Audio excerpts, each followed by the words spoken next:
We have life now in what we call surround sound. We're in stereo. This is not a mono system any longer. The world would be so bland if this was monochrome and everything was just one color. But I want you to understand that you have the power of making a decision. And somebody says, well, you know, I'm a free spirit. I'm creative. And when you work within man's constraints, it just stifles my creativity. No, it doesn't. Being creative is when you have limited options with which to work. And you're able to take a little bit of nothing and make a whole lot of something out of a little bit of nothing.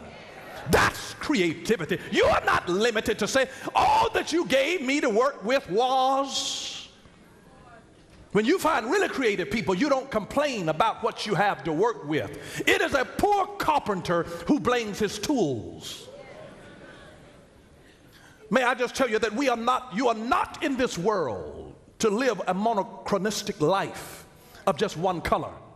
Do you realize if I'm an artist, I could complain about the world and say, you know what? The world only has 3 primary colors: red, blue, and yellow. They're the 3 primary colors. All of the other colors come from some variation of 3 colors.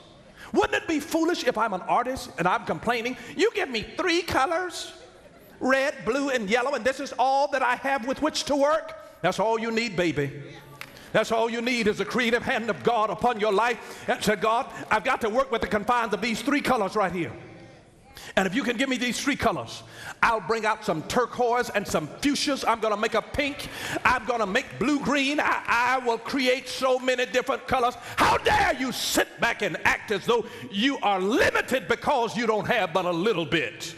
Little becomes much when it's submitted into the master's hand. And when you said, God, use me, wouldn't it be foolish if I'm a musician and if I said, God, I don't have but 8 notes with which to work, an A, B, C, D, E, F, and a G. But when I allow the creative God, the hand of God to come, he begins to move through different rhythms and patterns of how I organize the same 8 notes in different array with different speeds and different rhythms and different patterns and different combinations that begins to create harmony and melodies and rhythms and beats and all of these things. And so much is created because somebody had a decision to say, God, use me, even though it's a little bit.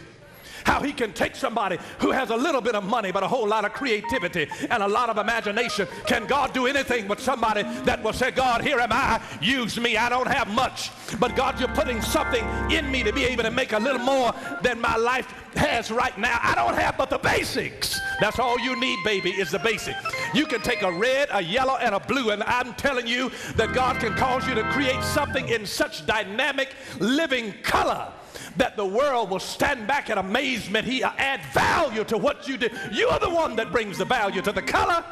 It's not the color that brings value to you. When you allow the creative hand of God that God has placed in your life and use the power of a decision to say, God, I choose to be an expression of your divine creativity in the earth. I'm made from Elohim God. Elohim is creator God. We are made in his image with his creative ability. And here we are complaining and griping and mealy-mouthing to the Lord and say, Lord, all you gave me was rhythm. All you gave me was 3 basic colors. That's all you need, baby. That's all you need. That's all you need. That's all you need. That's all you need. That's all you need mixed with creativity. And God will show you how to make it do what it do.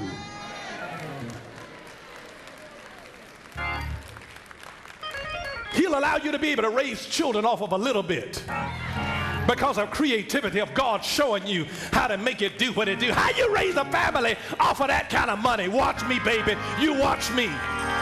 Watch me make it shake and bake, shake and bake, shake and bake. Watch me keep children. Watch me wash somebody's clothes. Watch me cut grass. I don't care. Watch me fry chicken. I don't care what I got to do. God will show you a way. Yes, he will. Yes, he will. He'll show you a little something on the side. Touch your neighbor and say, thank God for the stuff on the side.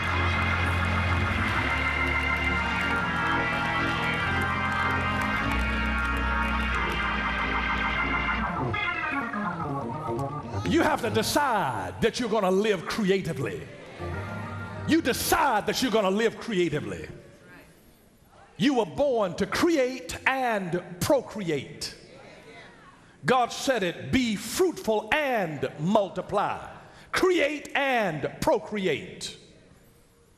And may I just remind you of this, that how you think about and respond to your past determines your future.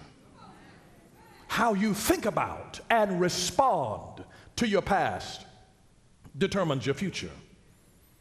Think about who you are becoming and where your past can take you. And focus on the things that are within your own control. The past isn't one of them. You can't control your past. You can't control what happened to you.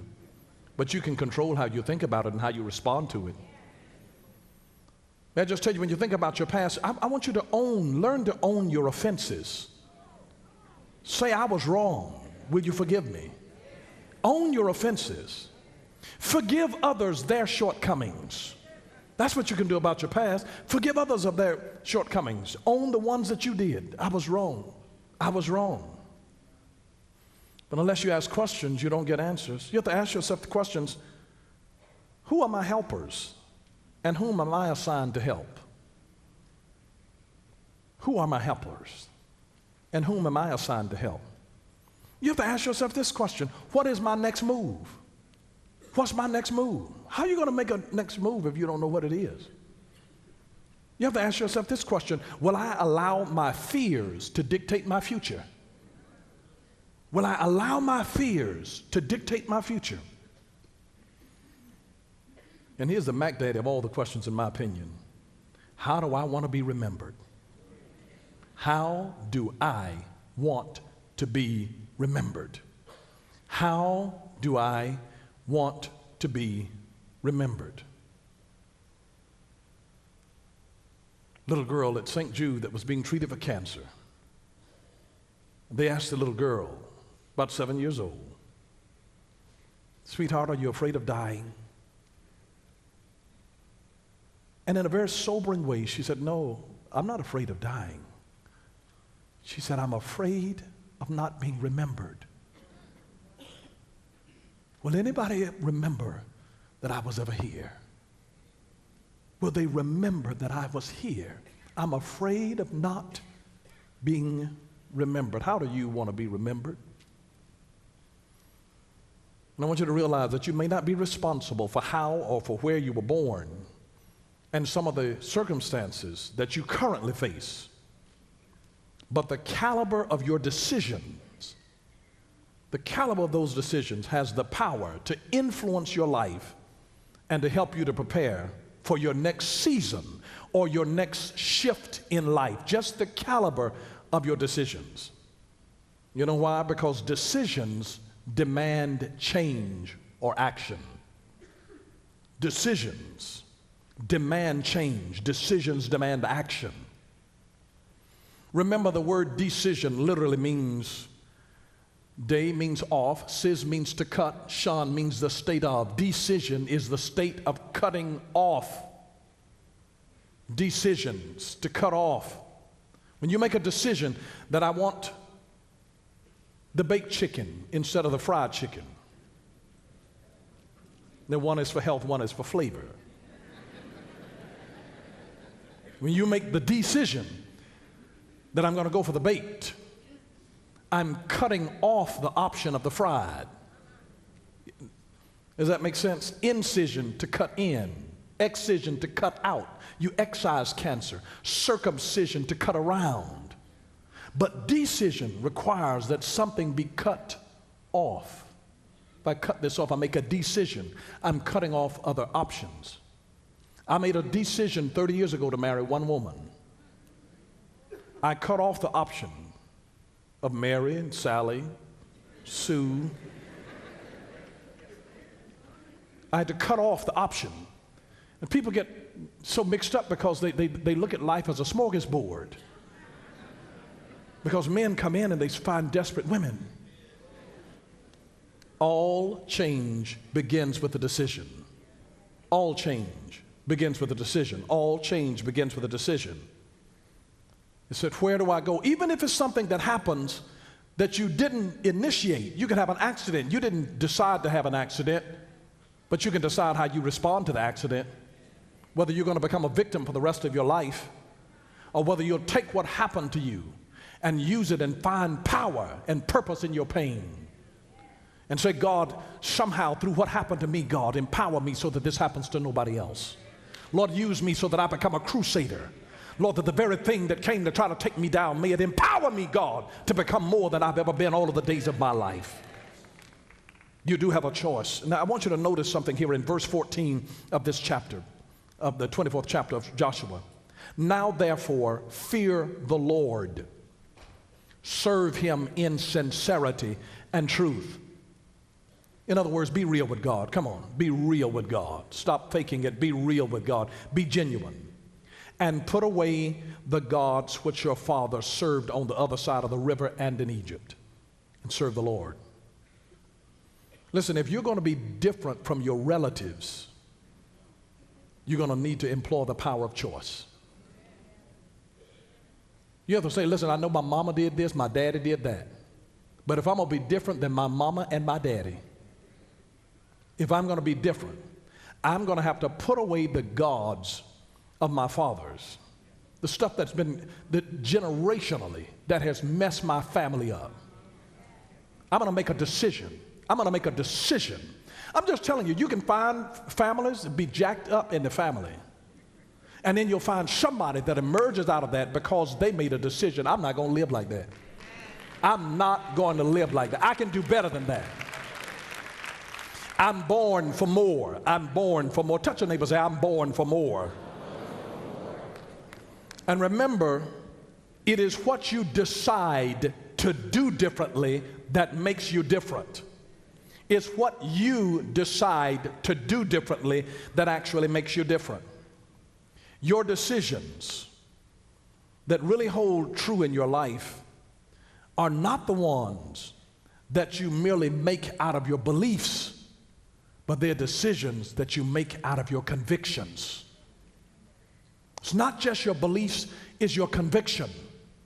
Oh yeah, I believe I'm supposed to eat right. You don't eat right because you believe you're supposed to eat right. You eat right because you have a conviction that if I don't do this, I am convinced that I'm going to get sick. You do it out of your conviction. You do it out of your conviction. It's time now for us to live out of our conviction and not out of our beliefs.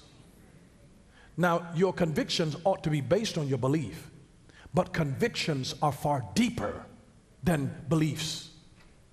See, I believe that the speed limit is 55, but that is not my conviction.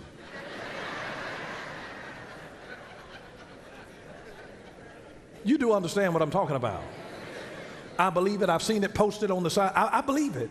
I don't think that it's a figment of my imagination. I do believe that the speed limit is 55, but I have a conviction that when I need to get to where I'm going. Have you ever noticed that when you do the speed limit, it just seems like you're just driving with the brakes on? I just want to illustrate to you that you can believe something that you don't have the conviction for. And my goodness, my wife is a speed demon.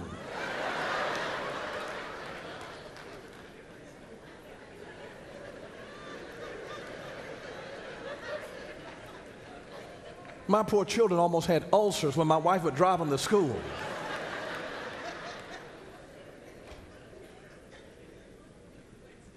But may I remind you that what decisions will you make today about your faith? What decision will you make today about your faith? What decision will you make today about your family? What decision will you make about your family? What decision will you make today about your finances? Now, I'm not trying to make you get in the aisles and shout. I'm not doing this so that you'll feel good. I'm doing this so that you can do good and you can live good. What decision will you make this year about your faith, about your family, about your finances? What decision will you make about your future? And when I talk about your future, I mean your personal development. I mean about your legacy that you're going to leave, how you want to be remembered. What decision will you make? I want to get, this is called an alliteration, where everything starts with the first letter, the same letter. Faith, family, finances, future. What decision will you make about your fitness? Your fitness. Because some of you need a membership of the Epic Fitness Club. About your health, about your diet, about your exercise. You have to make a decision about your fitness. I want to bring this so that you'll be well equipped in the new year. What decision will I make about my faith, about my family, about my finances? What decision will I make about my future, about my fitness? What decision will I make about my friends? The one that I need to keep and the one that I need to distance myself with.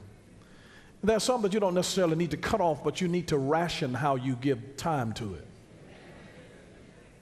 It's not to say that they're bad, but when you're pursuing something that's ahead of you, you can't give the same time. When you need something else to increase here, something has got to decrease. And this must decrease so this can increase. If this is going to increase, this must decrease. What decision will you make today about your friends? And then here's the final F. What decision will you make about the fun in your life? Fun. All work and no play makes Jack a very dull boy. You have to learn to have a diversion. Diversion is fun. Diversion, healthy diversion. What decision will you make about your fun? You need to have a social life. You don't just need to be so oriented about work. And let's look at our chart, let's look at our schedule, make sure that we're on track with all of our goals. There's some time that you need to throw organization to the wind and say, let's have the time of our life and live like there's no tomorrow. I'm just telling you. You need to laugh like you're not ashamed of just falling out on the floor, just having until tears come, and dance like nobody is watching, and you need to be able to celebrate. But what am I going to do about my fun so that you don't let the stresses of life break you down? Here's my advice to you. Here's my advice. I would say that you need to divert daily. Divert daily. Every day you have a diversion, something that takes you away. Every day you need a diversion, because otherwise you'll get stressed out. You got to have somebody, you always need a friend in your life that has the ability to make you laugh. You know the one I'm talking about. Now you might have to ration how much time did you give, but you do need them. Because you need to divert daily. Sometimes I keep funny material with me so that that gives me a daily diversion, because laughter is an instant vacation. Divert daily. Here's the next strategy. Withdraw weekly. Withdraw weekly. That's why everybody needs a Sabbath once a week. Everybody. Withdraw weekly. Don't just give 7 days to anything. You need a day to withdraw from everything else that you do all week long. Withdraw weekly. You make a terrible mistake. You do yourself a disservice if you do anything 7 days a week. Withdraw weekly. Here's a third dimension of that. Annually abandon. Once a year, you just need to unplug from all of the stuff and just relax. Just go into chill mode. Don't think about anything that has to do with work and goals and achievement and accomplishments. And all. Once a year, just abandon annually. Divert daily, withdraw weekly, abandon annually. What decisions will you make?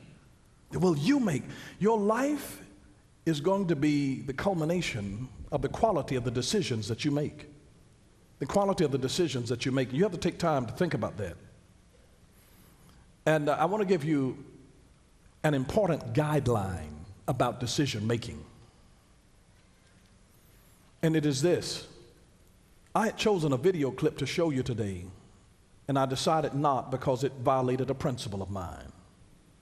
And so I pulled it out. I had put it in, I had edited it, and I said, okay, end it right here at this particular place. And I pulled it out the last minute because it violated a principle. And here's the thing is that when you live your life by principle, 99% of your decisions are already made. When you live your life by principle, 99% of your decisions are already made. So never make a decision that violates your conscience. Never make a decision that violates your conscience. Awareness precipitates a decision. Awareness, it precipitates a decision. And here's the thing that I want you to clearly understand when it comes to decisions. As the steering wheel of your life, it is that all decisions have consequences, present and or eternal. All decisions have consequences, present and or eternal. And you may never fully know the effect that your decisions have on other folks. And here's what I want you to understand. You have the right to make your own decisions, but you have no right to choose the consequences. You have the right to make your own decisions, but you have no right to choose the consequences. The consequences are built in. And you can choose the pain of discipline and restraint or the pain of regret and shame. You make a decision. You choose the pain of discipline and regret, the pain of discipline and restraint or the pain of regret and shame. And know this, because you hear people say, well, I'm grown. Well, with the freedom of decision making comes responsibility. With the freedom of decision making comes responsibility. And just remember that decisions are made for internal reasons, external reasons, and eternal reasons. Every day, decide whether you're going to lead, follow, or get out of the way. Every day, make a decision as to whether you're going to lead, follow, or get out of the way. And please understand that your decisions determine your character, your conduct, your character, and your destiny. Your decisions determine your conduct, your character, and your destiny. And until you ask yourself questions, you have to ask, what is it that I need to stop doing that is a hindrance to me, that's going to mess me up down the road? What do I need to stop doing? Then you ask yourself, what do I need to start doing that I'm not already doing that will add greater value to who I am and what I'm called to be? Then in your evaluation of where you are, ask yourself, what is it that I need to continue doing that I'm doing that's already working, the good stuff? And then ask yourself this, what is it that I'm doing that I need to improve? What do I need to improve? What decisions do you need to make in order to ensure that your next season will be better than your current one? Your life is a result of the quality of the decisions that you make. You remember Isaiah chapter 59 verse 19, it says that when the enemy comes in like a flood, the Spirit of the Lord will lift up a standard against him. Well, when a flood comes, you always have options. Whenever a flood comes, you have options. When a flood comes, here's option number one, change the environment. In other words, get the water out. Whenever the flood comes, change the environment, get the water out, get the water out. Here's option number two, change the environment. Get out of the water. Get out of the water. And here's option number three, be changed by the environment. Learn to swim. You always have options.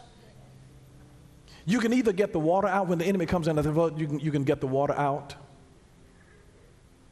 Secondly, you can get out of the water.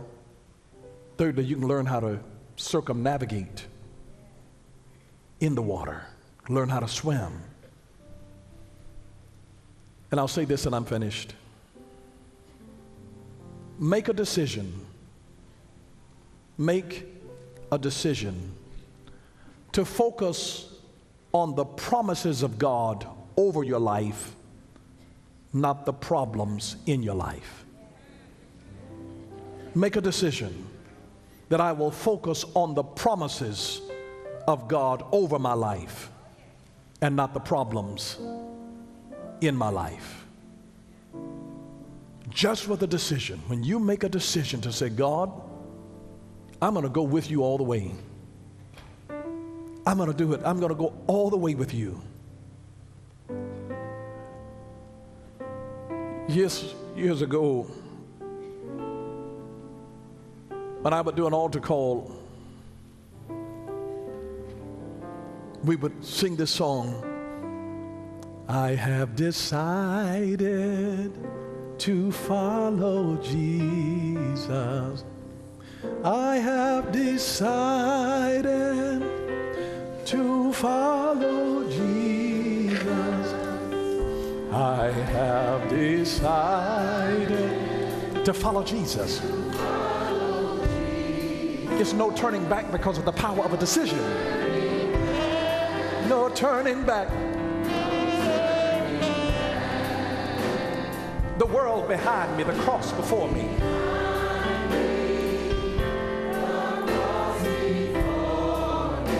The world behind me, the cross before me.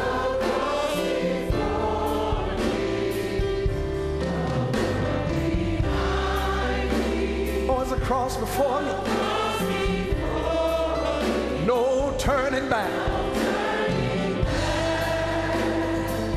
No turning.